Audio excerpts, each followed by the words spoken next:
Personne ne peut douter du zèle ni de la sincérité de beaucoup de témoins de Jéhovah. Pour eux, leur religion n'est pas une chose à tenir secrète. Chaque instant de la vie dont ils disposent doit servir à faire avancer l'œuvre de leur mouvement. Cependant, zèle et sincérité ne sont pas des garanties de vérité. Beaucoup de gens se demandent si les témoins de Jéhovah prêchent la vérité, si leurs croyances et leurs pratiques sont conformes aux enseignements de la Bible.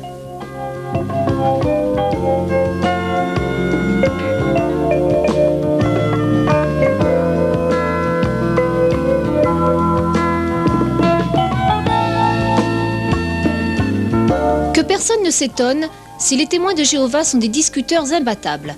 Ils s'entraînent pendant des heures à parler, à discuter et à placer leurs publications. Tout est organisé d'une façon commerciale.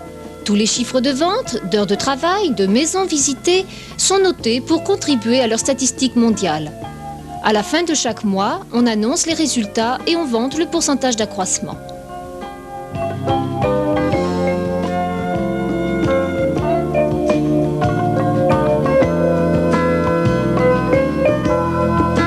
Les témoins de Jéhovah ne lisent la Bible qu'avec les livres ou les bulletins de la société, qui se prétend la seule à donner la lumière nécessaire pour comprendre la Bible.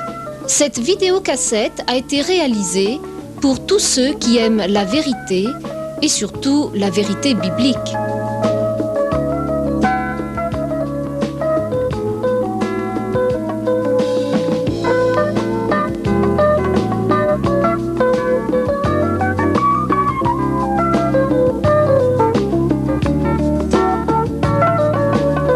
Charles Taze Russell, le fondateur et premier président de la société, est né en 1852 à Pittsburgh, en Pennsylvanie. Il fut élevé dans la foi presbytérienne. Devenu adulte, il traverse une crise religieuse, doutant de plusieurs vérités enseignées dans son église d'origine. Rencontrant des adventistes, il retrouve la foi dans l'inspiration divine des Écritures. Avec eux, il étudie les textes sacrés concernant l'enfer et le retour de Christ. Sa conclusion étant que l'enfer n'a aucune base dans la Bible et que la fin du monde est très proche. Quelques divergences de vues avec ce groupe aboutissent à la séparation en 1878. Il épouse en 1879 Marie-France Ackley, qui pendant 18 années collaborera à ses travaux. La même année, il fonde un périodique intitulé Zion's Watchtower, le journal que nous connaissons sous le nom de Tour de Garde. Il dirigea la société naissante sur la voie du succès grâce à sa ténacité. Il entreprend également de nombreux voyages de propagande autour du monde et trouvera la mort dans un wagon de chemin de fer en 1916 à la suite d'un infarctus. Son successeur fut le juge Joseph Franklin Rutherford. C'est sous sa présidence que les étudiants de la Bible changèrent leur nom pour celui de témoins de Jéhovah. Après son décès, le 13 janvier 1942, Nathan Homer Knorr devient le 3e président. Homme d'affaires, il conduira la société de main de maître sur le chemin de la réussite. Knorr meurt le 8 juin 1977, son successeur étant Frederick William Franz. Celui-ci, depuis lors, conduit les rênes de cette organisation.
Aperçu doctrinal de l'enseignement des témoins de Jéhovah.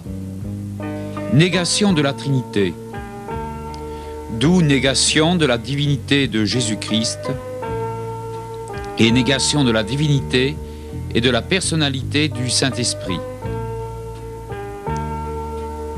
Mortalité de l'âme. Après le décès de la personne, l'âme, la personne, est inconsciente.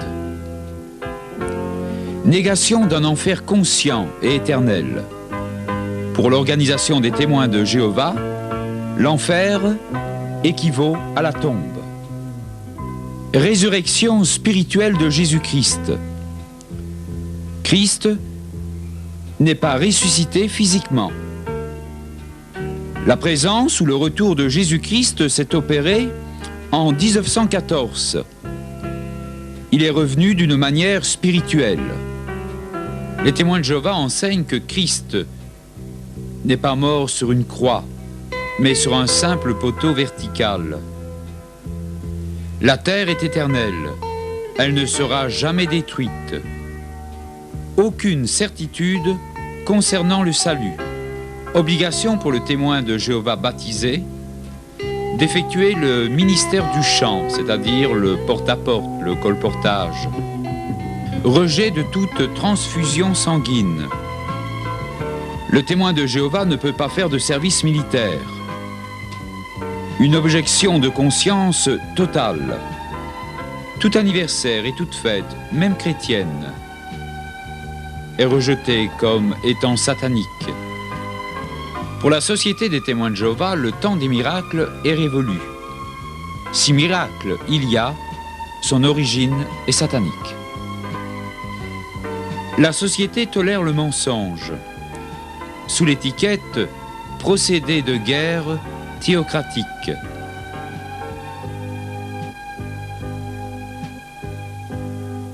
Eh bien, j'ai fréquenté les témoins de Jéhovah pendant environ une quinzaine d'années. Et durant toute cette période, je n'avais vraiment pas la paix. Je la cherchais, mais je ne l'avais pas. C'est la raison pour laquelle j'ai accepté que les témoins de Jéhovah viennent chez moi. J'ai eu des études avec eux, mais j'étais vraiment un très mauvais élève. Car chaque fois qu'ils argumentaient quelque chose, je lisais la parole et je m'apercevais que ça ne collait pas.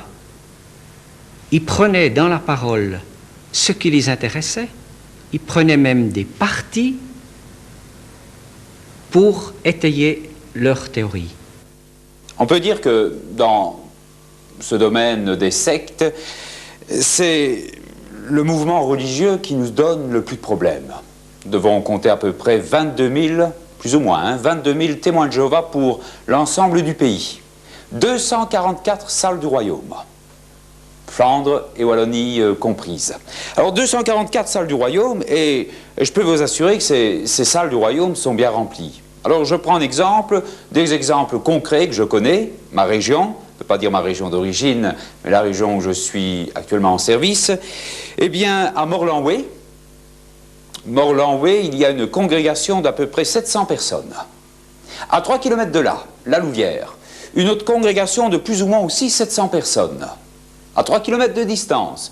Ce qui veut dire que sur une entité comme celle de la Louvière, il existe aussi une autre congrégation de 200 personnes. Ça fait à peu près 1000 personnes qui, au moins une fois par semaine, sont lâchées sur les hameaux, sur la ville ou sur les campagnes aussi de toute l'entité louviéroise. Et ce qui est vrai pour la Louvière est également vrai pour le restant du pays. C'est vrai que les témoins de Jéhovah nous posent pas mal de problèmes. Et d'emblée, je vous invite à prendre un texte. Un texte dans les Écritures qui va nous servir d'introduction. Deutéronome chapitre 18 à partir du verset 20. Le prophète qui aura l'audace de dire en mon nom une parole que je ne lui aurais point commandé de dire, ou qui parlera au nom d'autres dieux, ce prophète-là sera puni de mort. La question ici, elle est capitale. Peut-être diras-tu dans ton cœur, comment connaîtrons-nous la parole que l'Éternel n'aura point dite? Quand ce que dira le prophète n'aura pas lieu et n'arrivera pas, ce sera une parole que l'Éternel n'aura point dite. C'est par audace que le prophète l'aura dite, n'aie pas peur de lui. on reconnaît les faux prophètes au fait que leurs prophéties ne se réalisent pas. Et du ressort des témoins de Jéhovah, il est tout à fait clair, il est apparent que les témoins de Jéhovah, la société de la tour de garde, a promulgué quantité de fausses prophéties. En cet après-midi, je ne peux pas toutes vous les donner. Alors je vais me contenter de donner peut-être une prophétie ou l'autre par président. Je vais tout d'abord commencer par le président Charles Taze Russell. Voici ce qu'il déclare. Dans Études dans les Écritures, volume 2, le temps est proche, à la page 99. Je peux aussi vous affirmer que je peux produire des photocopies de toutes les fausses prophéties, si cela devait s'avérer nécessaire. Je possède toute la documentation à partir de Russell jusqu'à l'époque actuelle. Je possède tous les livres témoins de Jéhovah. Je cite ici cette première citation. C'est Russell qui parle. « Il n'y aura donc pas lieu d'être surpris lorsque nous montrerons dans les chapitres qui suivent que l'établissement du royaume de Dieu est déjà commencé, que d'après les prophéties, il devait commencer à exercer son pouvoir en 1878 et que la bataille du grand jour du Dieu Tout-Puissant, la bataille d'Armageddon, qui finira en 1914 avec le renversement complet des gouvernements terrestres actuels, cette bataille est déjà commencée. » Alors, que déclare ici Russell, Charles Taze Russell? Eh bien, il déclare qu'en 1914, la bataille d'Armageddon devait se terminer. Alors là, manque de peau, bien sûr, c'est une autre bataille, une autre guerre qui a commencé, mais nous ne devons pas nous soucier de cela. Simplement nous en référer à la parole de Dieu qui assure, qui déclare d'une manière tout à fait claire, quand ce que dira le prophète n'arrivera pas et n'aura pas lieu, ce sera une parole que l'Éternel n'aura point dite. N'ayez pas peur de lui. Charles Taze Russell est un faux prophète. Je vous donne ici une prophétie, j'en aurai 5 ou 6 à vous donner, je pourrais vous les donner, concernant Charles Taze Russell. Mais il est malhonnête de la part de la société de ne pas tout dire. En effet, les témoins de Jéhovah parlent très souvent de 1914. Aujourd'hui, dans leur porte-à-porte, dans leur colportage, ils vous déclarent que 1914 est le début de la présence de Jésus-Christ ici-bas sur terre.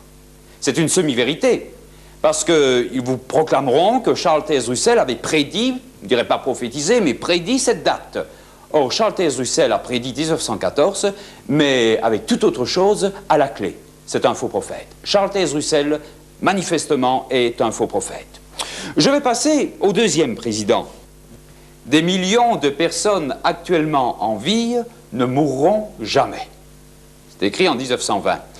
Et dans ce livre, à la page 75 et 76, comme nous venons de le montrer, le grand cycle du jubilé doit commencer en 1925. C'est pourquoi nous pouvons nous attendre avec confiance à ce que 1925 marque le retour à la condition de perfection humaine d'Abraham, d'Isaac et de Jacob. Que déclare ici Rutherford, et dans d'autres citations, toujours dans ce même ouvrage? Eh bien que 1925 verrait l'année de la résurrection d'Abraham, d'Isaac et de Jacob. Et le commencement aussi du grand jubilé. Or, nous savons tous que le grand jubilé, dans la perspective de la Société des témoins de Jéhovah, c'est le millénium. Les témoins de Jéhovah, avant cette date, ont attendu avec beaucoup d'assurance le grand événement. Rien ne s'est passé. Je peux vous dire également, à peu près à la même époque, quelques années plus tard, le juge Rutherford a acquis une villa. Cette villa est située en Californie, à San Diego. C'est la Villa des Princes, Beth Sarim. Et Rutherford, la Société des témoins de Jéhovah, a acquis cette villa en vue d'héberger Abraham, Isaac et Jacob ressuscités. Donc, ceux-ci, une fois ressuscités, devaient prendre l'avion, enfin, autre chose peut-être, et puis se rendre en Californie et habiter cette maison de San Diego. Témoins de Jéhovah, lorsqu'on leur dit cela, très souvent ils disent mensonge, ce n'est pas vrai, la Société des témoins n'a jamais déclaré cela. Alors, je vous donne la preuve immédiatement. Et cette preuve, nous la découvrons dans le livre. Et dans ce livre Salut, à la page 272, je vais vous lire cet extrait. Il est capital.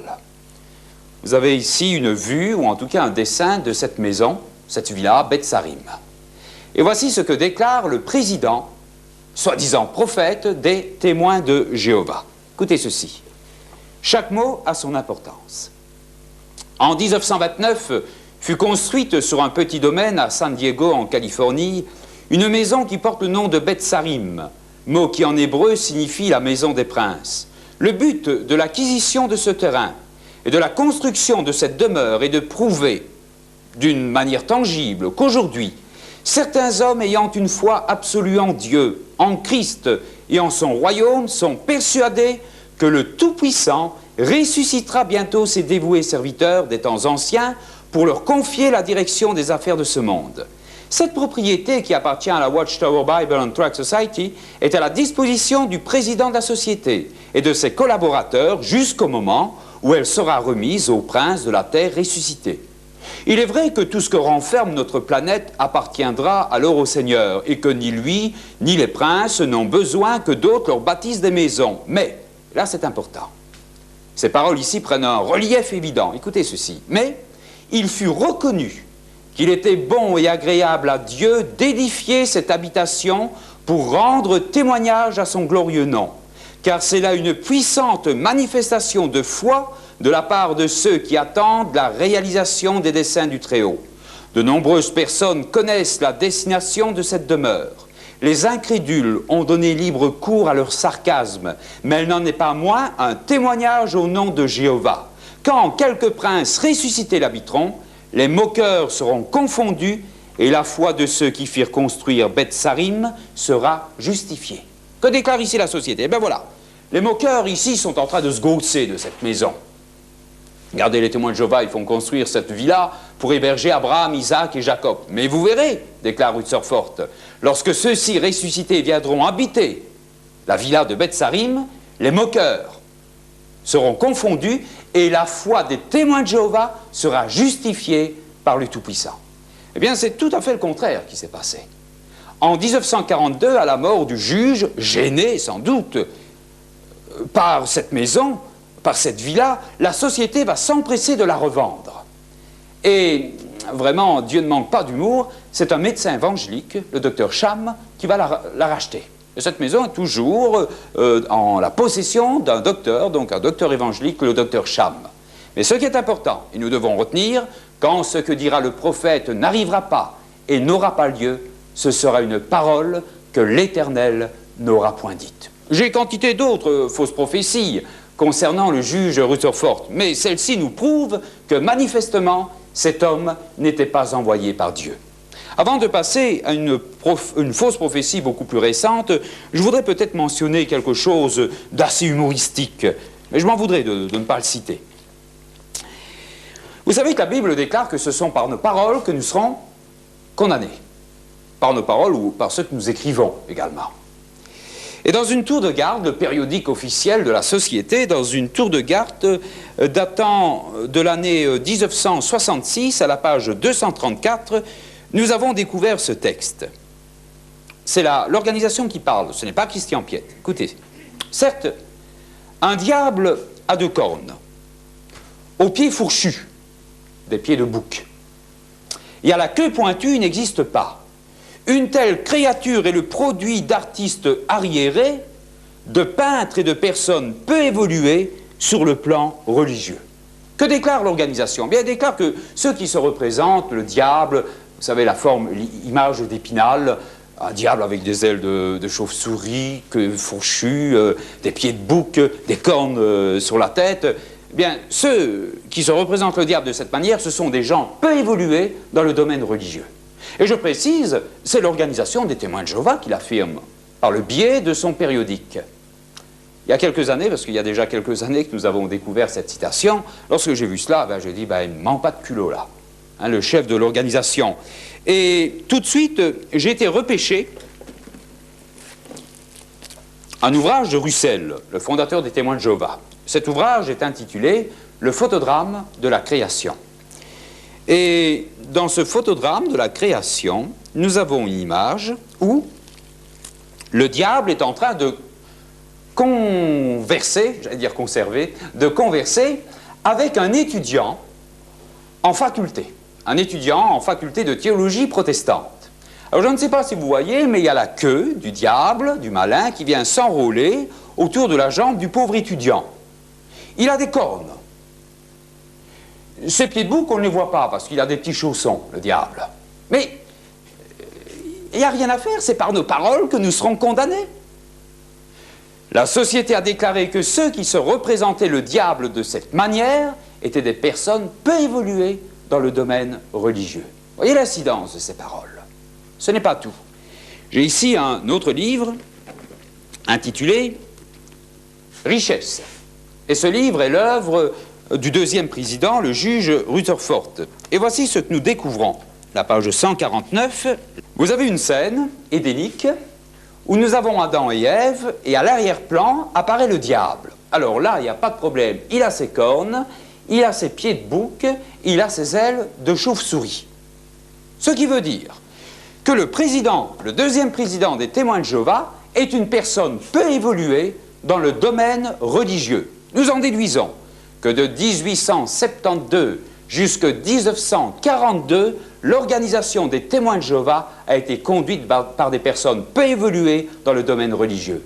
Des aveugles, pour reprendre l'expression biblique néo-testamentaire, des aveugles conduisant des aveugles. Or, je peux vous dire que 94% de la doctrine des Témoins de Jéhovah vient en droite ligne des deux présidents de l'organisation, notamment la négation de la Trinité, la négation de la divinité de Jésus, la négation des peines éternelles, la négation de l'immortalité, l'immortalité de l'âme, la négation de la personnalité et de la divinité du Saint-Esprit. Tout cela ont été l'œuvre des deux premiers présidents des Témoins de Jéhovah. Et l'organisation précise elle-même que ces hommes étaient des gens peu recommandables dans le domaine religieux.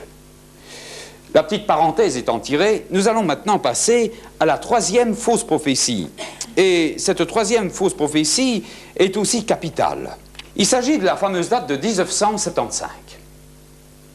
Si aujourd'hui vous avez l'occasion de rencontrer des Témoins de Jéhovah, en tout cas assez récemment entrés dans le mouvement, dans la secte, vous allez voir que là, ils ont aussi beaucoup d'hésitation à croire que les témoins, que l'organisation a jamais présenté l'année 1975 comme étant le début du millénium. Je me souviens, à l'époque, en 73, 74, avec mon épouse, nous habitions à Amé. Et nous avons eu l'occasion de rencontrer pas mal de Témoins de Jéhovah. À cette époque-là, bien sûr, il n'y avait pas de problème. 75 n'était pas encore arrivé. Nous avons vécu des situations. Par exemple, une dame Témoin de Jéhovah de la congrégation de Huy, elle avait peut-être 85 ans, cette dame, et puis elle avait acheté un tout nouveau vélo. Ça avait presque plus marché, mais elle avait acheté un nouveau vélo, parce qu'elle se disait que 2 ans plus tard, elle allait recouvrer toute sa vigueur de ses 20 ans. Un autre cas, un employé de banque, une grande banque ici de Liège, qui déconseillait à ses clients de placer, plutôt aux clients de la banque, de placer leur argent, puisqu'Armageddon allait bientôt arriver. Nous avons eu l'occasion de parler avec cet homme, en l'année 74. Il y croyait dur comme fer. La banque, bien sûr, en étant au courant de ces faits, a tout simplement placé cet homme dans un département où il n'était plus en contact avec le grand public. En Ampsin, petite commune de l'entité amétoise, en Ampsin, des parents qui en 74 ne plaçaient plus leurs enfants à la communale. Ça ne valait plus le coup puisque l'année d'après, ça allait être Armageddon. Et la société est malhonnête parce qu'elle essaye de biffer, elle essaye de supprimer cette fameuse date de 75. Voici le livre qui est à la base de la croyance, en tout cas de la croyance antérieure des Témoins de Jéhovah, comme quoi 75 serait le début du millénium. La vie éternelle dans la liberté des fils de Dieu. À la page 29, nous lisons ceci. Or, cette chronologie indépendante déjà publiée situe la création de l'homme en 4026 avant notre ère. D'après cette chronologie biblique digne de foi. Donc, cette chronologie, elle est biblique et elle est digne de foi. En 1975, 6000 années se seront écoulées depuis la création de l'homme et le 7e millénaire de l'histoire humaine, le millénium, commencera en automne 1975. Et le verbe là est important, commencera. Ce n'est pas un conditionnel ou non, c'est affirmatif. Le millénium commencera en automne 1975. Lorsque, à l'époque, j'ai vu cela, je me réjouissais d'être le 1er janvier 76. Et le 1er janvier 76 est arrivé, et il n'a pas fallu attendre très longtemps pour voir l'explication des responsables de la Société des Témoins de Jéhovah. Cette explication est apparue dans le premier tour de garde de l'année 76 en langue anglaise et dans le deuxième tour de garde en langue française. Cela veut-il dire que le début du règne millénaire du Christ, qui doit correspondre au dernier 1000 ans de ce jour de repos, peut être fixé au mois de septembre 1975, donc fin septembre? Non, pas du tout. Pourquoi? Eh bien, le récit biblique montre que l'œuvre créatrice de Dieu, durant le jour qui précéda immédiatement ce jour de repos de 7000 ans, ne s'est pas achevée avec la création d'Adam. Il indique qu'un certain temps s'est écoulé entre la création d'Adam et celle d'Ève, sa femme. Au cours de cette période, Dieu a demandé à Adam de donner un nom aux animaux. Combien de temps a-t-elle duré? Plusieurs semaines, plusieurs mois, plusieurs années? Nous ne le savons pas. Alors, vous voyez, ça c'est la manière de présenter les choses de la part des responsables. Nous avions basé nos calculs sur la création d'Adam en 4026 avant notre ère. Il faut être fort déjà pour aller cerner la date précise de la création d'Adam. Mais nous avions oublié la création d'Ève, sa femme. Et c'est le laps de temps, l'intervalle qui nous sépare de 75 jusqu'à Armageddon, ou plutôt c'est le laps de temps qui sépare la création d'Adam de celle d'Ève, son épouse, qui nous sépare de 75, de la der des der, de la fameuse bataille d'Armageddon.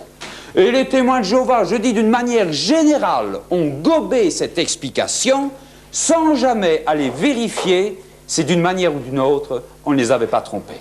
Et je vous donne ici quelques citations. Tout d'abord, le Réveillez-vous du 8 avril 1969 à la page 14. Adam et Ève furent créés en 4026 avant notre ère. Une autre citation. Tour de garde de l'année 68 à la page 723. Il se peut qu'il n'y ait qu'une différence de quelques semaines ou de quelques mois et non de plusieurs années.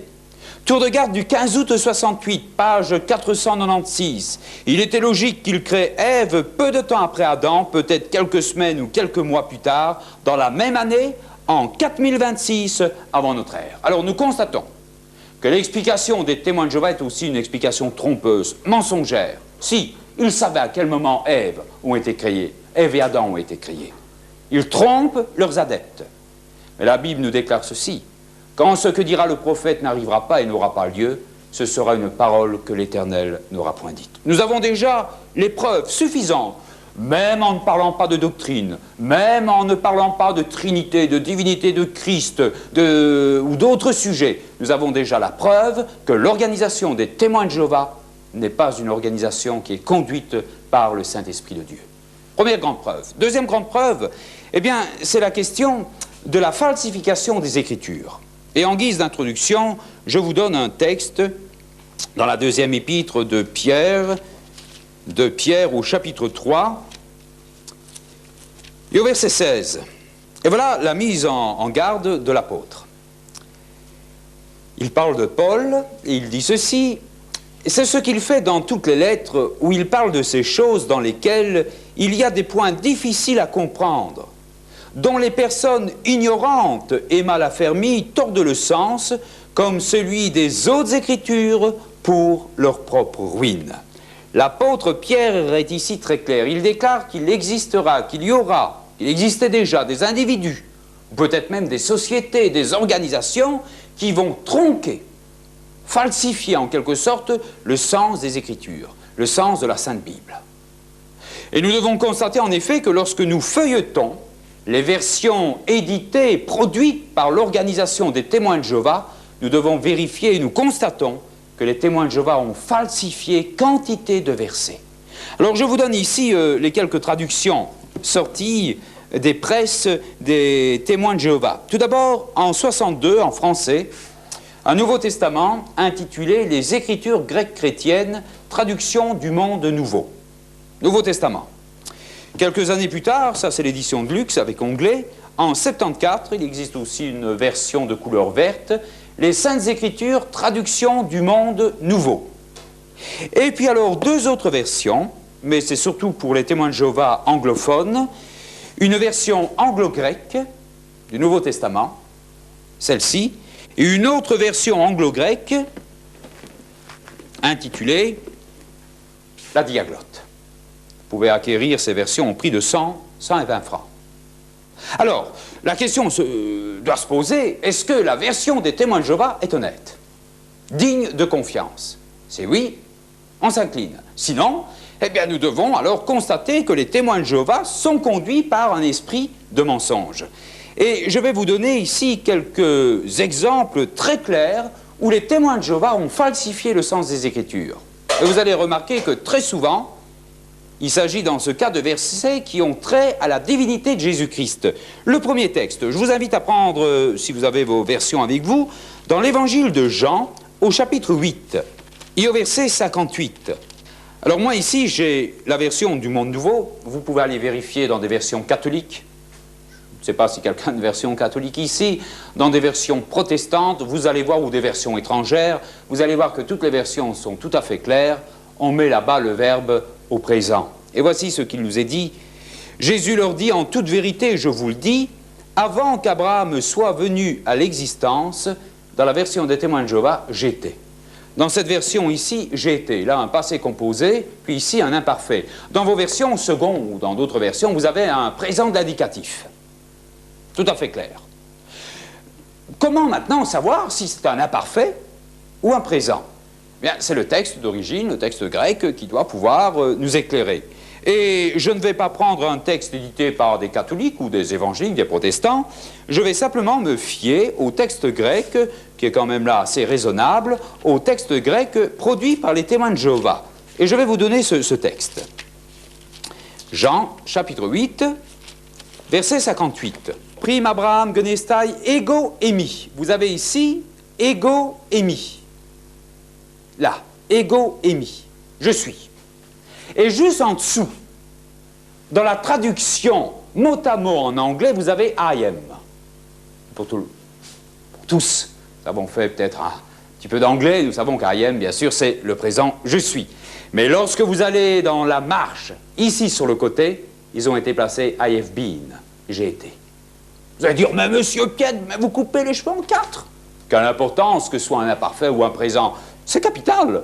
Et les responsables à Brooklyn, à New York, ont très bien compris pourquoi ils n'ont pas été mettre en présent. Pourquoi n'ont-ils pas placé « je suis » ?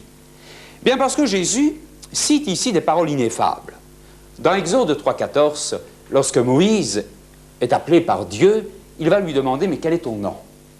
Que vais-je répondre aux enfants d'Israël? Et Dieu déclare ceci, « Tu répondras ainsi aux enfants d'Israël, celui qui s'appelle « Je suis » m'a envoyé vers vous. » C'est ainsi que tu répondras aux enfants d'Israël, celui qui s'appelle « Je suis » m'a envoyé vers vous. Et le terme Yahweh, le terme Jéhovah, vient de cette expression « Je suis », de cette expression « Je suis ». Or, Jésus cite ces paroles en Jean 8. Et remarquez, les Juifs ne sont pas dupes. Ils ramassent des pierres afin de lapider le Seigneur Jésus. Parce que pour eux, il y a eu blasphème. Et la société non plus n'est pas dupe. Elle trompe ces gens. Elle sait très bien que Jésus ici proclame sa parfaite divinité. Et c'est pourquoi les Juifs, et c'est pourquoi la société, au lieu de placer plutôt un présent, va les mettre soit un imparfait, soit un passé composé. Même en dehors de toute considération doctrinale, nous pouvons dire que la société des témoins de Jéhovah, dans ce cas précis, a tronqué le sens des Écritures. Un autre texte, parce qu'il est d'importance, c'est dans Jean, chapitre 1er, verset 1er. Nous connaissons tous ce texte. Jean 1:1. Je vais le prendre dans la version des témoins de Jéhovah. Alors, au commencement, bon, si je vous le lis ici, vous n'allez peut-être pas percevoir tellement la différence. Au commencement était la parole, et tout le monde identifie la parole à Jésus-Christ, et la parole était avec Dieu, et la parole était Dieu. Et dans vos versions, la parole était Dieu, vous aurez un D majuscule. Mais dans la version des témoins de Jéhovah, c'est un D minuscule. Sous-entendu, la parole était un Dieu. Un Dieu inférieur au grand Dieu Jéhovah. Sans s'en rendre compte, poussés par leur doctrine, les témoins de Jéhovah sont en quelque sorte polythéistes. Ils reconnaissent l'existence d'un grand Dieu, Jéhovah, et à côté, plutôt en dessous, l'existence d'un Dieu inférieur appelé Jésus-Christ. Alors bien sûr, il faut trouver une explication. Et voici l'explication avancée par l'organisation. Pourquoi traduisent-ils avec un D minuscule? Eh bien, c'est dans un livre intitulé « La parole qui est selon Jean » que revient cette explication. Il déclare ceci. Lorsque le mot théos, Dieu, est précédé de l'article défini au théos, il s'agit du grand Dieu Jéhovah. Et lorsque ce même mot théos n'est pas précédé de l'article, il s'agit d'un Dieu inférieur, qui n'est pas Jéhovah. Et dans tout le Nouveau Testament des témoins, dans l'Évangile de Jean et dans tous les Nouveaux Testaments, nous avons constaté que c'était le seul cas où il suivait cette règle. J'ai écrit à la Société, à Frédéric Franz, lui demandant des précisions claires, plusieurs lettres, 4 lettres exactement, avec accusé de réception. Comme ça, il ne peut pas dire qu'il n'a jamais reçu mes missives. Je n'ai jamais reçu de réponse claire. Cet exemple est un exemple très clair que les témoins de Jéhovah ont falsifié le sens des Écritures. J'aurais voulu aussi peut-être vous parler de la question de la divinité de Jésus-Christ. Peut-être 2 versets, 2 textes ainsi qui me viennent en tête. Le fameux texte de Jean, chapitre 20, verset 28. Lorsque Thomas se retrouve devant le Seigneur Jésus, et puis qu'il a cette expression fantastique qui atteste et qui reconnaît la divinité de Jésus, « Mon Seigneur et mon Dieu ». Or, remarquez que dans ce cas, Dieu est précédé d'un article, « O Théos ». Donc, suivant la règle émise par les témoins de Jéhovah, il s'agit alors du grand Dieu, Jéhovah. Mais là, les témoins n'en parlent pas trop. Alors, Jésus est appelé par Thomas « Mon Seigneur et mon Dieu ». Certains témoins de Jéhovah ont avancé 2 explications, et je vais vous les livrer. Pour moi, elles sont burlesques. La première, c'est que Thomas, se trouvant devant le Seigneur Jésus, a dit ceci, « Mon Seigneur » en regardant Jésus, puis s'est retourné vers le ciel, « et mon Dieu ». Vous voyez la manière d'escamoter, de tourner le sens des Écritures, c'est impossible. Parce que le pronom personnel, il lui répondit, est au singulier. Et vous avez remarqué, il leur répondit, c'est encore possible cette construction. Mais dans ce cas, non. D'autres témoins de Jéhovah m'ont déclaré qu'il s'agissait d'un juron de la part de Thomas. Vous savez, il y a des gens qui prennent le nom de Dieu, oh, mon Dieu. Ben, eh bien là, c'était le même cas. Thomas a dit, oh, voilà, le juron est sorti. Et Jésus ne l'aurait pas repris. Au verset 29, il n'aurait pas dit, écoute, Thomas, tu es en train d'enfreindre le décalogue. Tu prends le nom de l'Éternel en vain. Non, Jésus ne dit pas cela. Il reconnaît cette appellation, cet appel à la divinité, il reconnaît, il prend pour lui-même l'adoration de Thomas, il accepte cette adoration. Pour Jésus, Jésus est vraiment, et pour Thomas, Jésus est vraiment le Dieu Tout-Puissant. Très souvent, je pose aussi la question aux témoins, aux amis témoins de Jéhovah, est-ce que Jésus s'est déjà déclaré le Yahweh de l'Ancien Testament? Oh, j'ai beaucoup de cas, je pourrais vous citer une vingtaine de versets. On est limité par le temps, j'en prends qu'un seul. Est-ce que Jésus s'est déjà déclaré le Yahweh, le Jéhovah de l'Ancien Testament? Non, déclarent les témoins. Bien sûr. Eh bien, la Bible affirme tout le contraire. Chaque fois que vous voyez le nom de l'Éternel dans vos versions secondes, vous pouvez être certain que dans la traduction des témoins de Jéhovah, c'est l'expression Jéhovah qui revient. Alors, Jérémie, chapitre 17, verset 10. Moi, Yahweh, donc moi l'Éternel, j'éprouve le cœur, je sonde les reins, pour rendre à chacun selon ses voies, selon le fruit de ses œuvres. Je pose la question. Qui éprouve le cœur, qui sonde les reins, pour rendre à chacun selon le fruit de ses œuvres? Réponse des amis témoins de Jéhovah, il s'agit de Jéhovah. D'accord. Et en parallèle avec ce texte de Jérémie 17, vous prenez Apocalypse, Révélation pour les témoins. Apocalypse au chapitre 2, à partir du verset 18, il est dit ceci. « Écris à l'ange de l'église de Thyatire, voici ce que dit le Fils de Dieu. » Je pose la question, qui parle dans ce cas? Tout le monde est obligé d'admettre qu'il s'agit du Fils de Dieu, Jésus. Donc c'est Jésus qui va parler. Et voilà ce que Jésus déclare, le Fils de Dieu. Celui qui a les yeux comme une flamme de feu, dont les pieds sont semblables à de l'airain ardent. Verset 19. Je connais tes œuvres, etc. Verset 20. Mais ce que j'ai contre toi, c'est que tu laisses la femme Jézabel. Verset 21.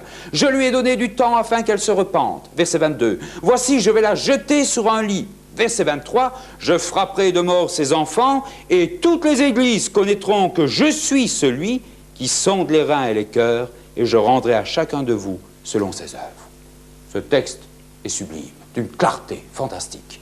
Jésus déclare lui-même, je suis le Yahweh de l'Ancien Testament. Et remarquez, il dit bien, toutes les églises connaîtront que je suis je suis le Yahweh. Toutes les églises, excepté l'organisation des témoins de Jéhovah, qui réellement est ancré ici dans la désobéissance. Très souvent, je pose aussi la question aux amis témoins de Jéhovah, est-ce que Jésus est le Tout-Puissant?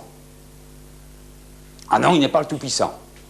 Vous savez, on a souvent l'habitude de prendre Ésaïe 9,5 ici, c'est un verset qui s'adapte bien, notamment en période de Noël. On l'appellera admirable, conseiller, Dieu puissant, Père éternel, Prince de la paix. Mais les témoins ont tout de suite leur réponse en déclarant, oui, Jésus est appelé Dieu puissant, mais pas Dieu tout-puissant. Vous voyez Bon, l'expression hébraïque, El Gibor, revient le chapitre suivant, dans Ésaïe 10, 21, où Yahweh est appelé le puissant.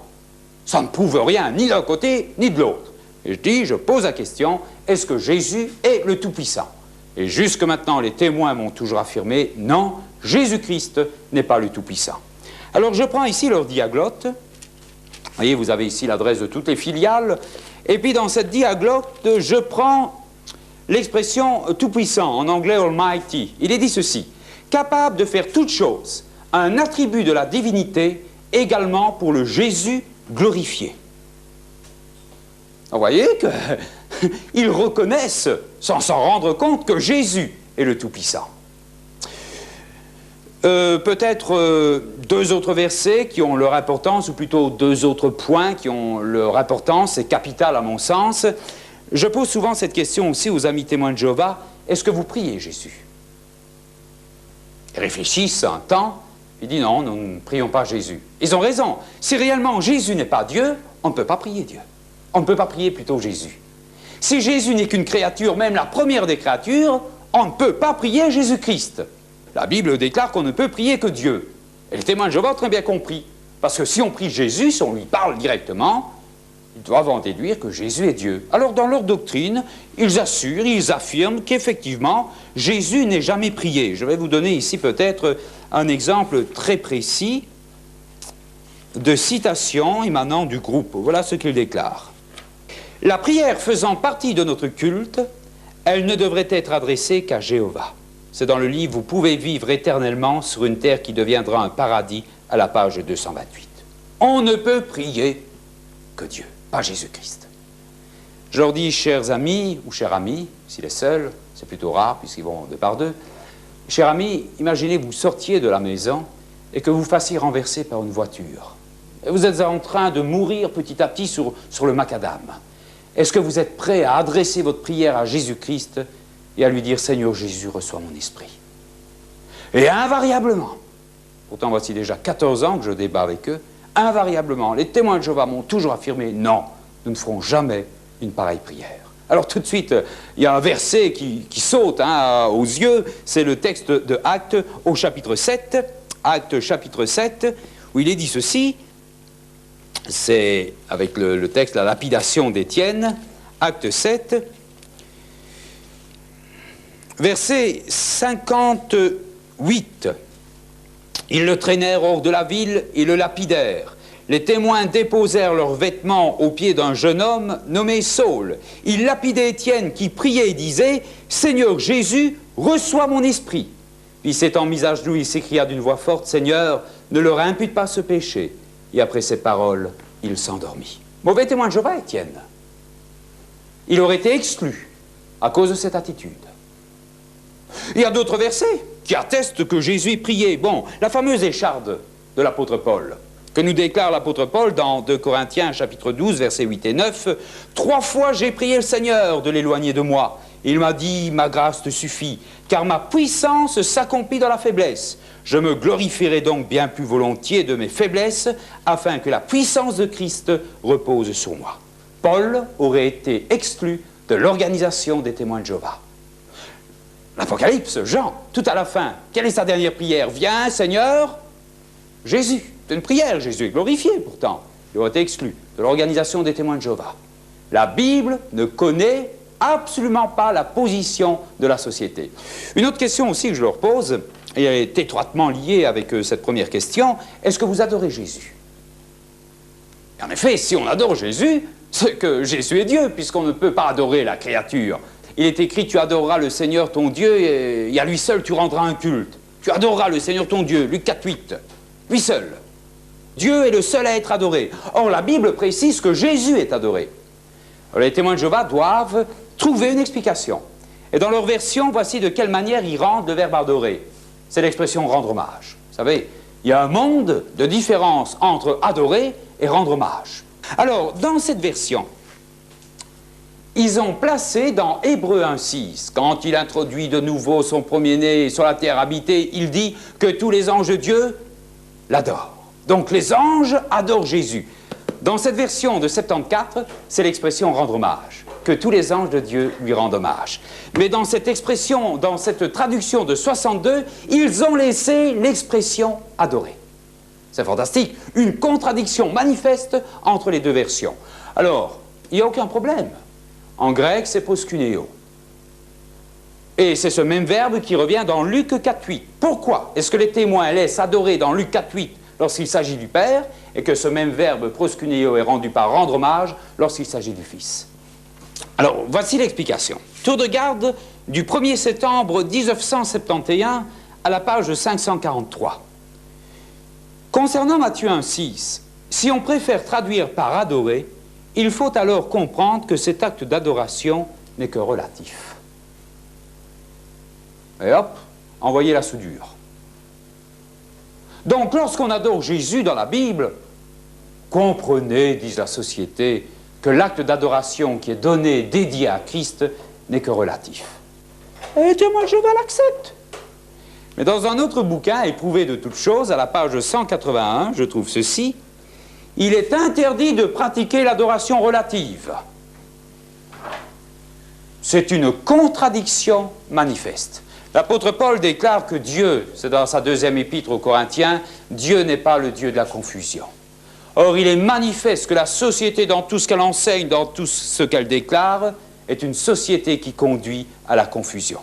Donc, voyez, question de la divinité de Jésus-Christ, les témoins de Jéhovah nient.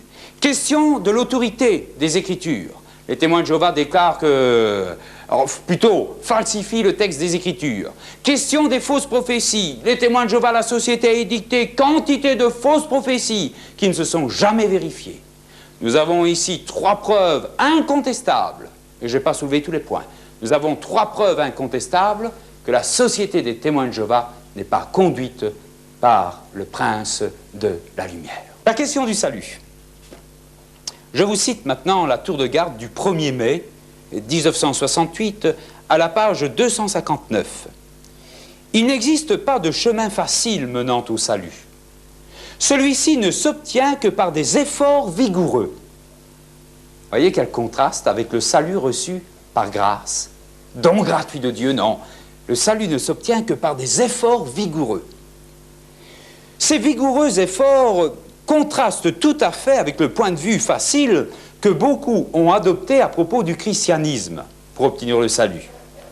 Il est indispensable de fréquenter la congrégation des chrétiens témoins de Jéhovah. Vous devez vous dépouiller de l'ancienne personnalité pour obtenir le salut. Celui qui désire être sauvé doit ensuite diriger son attention vers le service ordonné par Jésus-Christ. La participation à la prédication et à l'enseignement de la parole de Dieu est liée au salut. Votre foi doit vous inciter à faire un autre pas important, nécessaire à votre salut. Oui, il s'agit de l'offrande de votre personne à Dieu par le baptême. Donc, voyez, toutes les conditions pour le salut. Ça, c'est le salut offert par la société des témoins de Jéhovah. La Bible nous déclare, Éphésiens chapitre 2, versets 8 et 9, que nous sommes uniquement sauvés par grâce. Uniquement.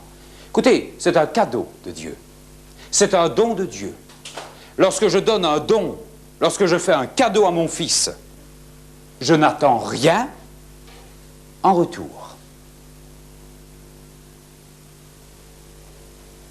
C'est un don.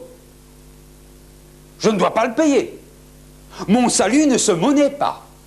C'est par grâce que vous êtes sauvés, non par le moyen de la foi. Les témoins de Jéhovah vont insister sur les œuvres. Et lorsqu'ils disent certains ont une vue facile sur le salut, c'est les évangéliques. Billy Graham, notamment aux États-Unis, c'est lui qu'ils attaquent indirectement. Non. Nous sommes sauvés afin de pratiquer de bonnes œuvres. Nous ne sommes pas sauvés par nos bonnes œuvres, mais nous sommes sauvés afin de pratiquer de bonnes œuvres. Je pratique les bonnes œuvres que Dieu a préparées d'avance parce que je suis sauvé. et non pas en vue d'être sauvés. Et l'accord est total entre saint Paul et saint Jacques. Et là, je veux encore le préciser.